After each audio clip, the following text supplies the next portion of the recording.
সব বাধা উপেক্ষা করে একের পর এক ইসরায়েলি স্থাপনা উড়িয়ে দিচ্ছে মধ্যপ্রাচ্যের শক্তিশালী দেশ ইরান।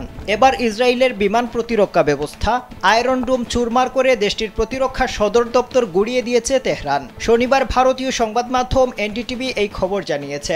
সামাজিক মাধ্যমে ছড়িয়ে পড়া এক ভিডিওতে দেখা গেছে তেল আবিবের কেন্দ্রীয় অংশে চালানো হয়েছে হামলা, যেখানে ইসরায়েলের প্রতিরক্ষা বাহিনীর সদর দপ্তর সহ বেশ কয়েকটি সামরিক স্থাপনা অবস্থিত। 19 সেকেন্ডের ওই ভিডিও ক্লিপে আরও দেখা গেছে ইসরায়েলের আয়রন ডোম একটি ইরানি ক্ষেপণাস্ত্রকে বাধা দেওয়ার চেষ্টা করছে, তবে ক্ষেপণাস্ত্রটি ওই আয়রন ডোম ভেঙে প্রতিরক্ষা সদর দপ্তরে আঘাত হেনেছে।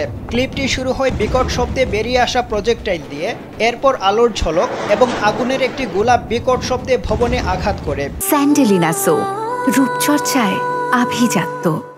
এর পেছনে তেল আবিবের কিবরিয়া এলাকার মার্গানির টাওয়ার দেখা যায়, যা আইডিএফ এর সদর দপ্তরের খুব কাছে শহরের কেন্দ্রস্থলে অবস্থিত।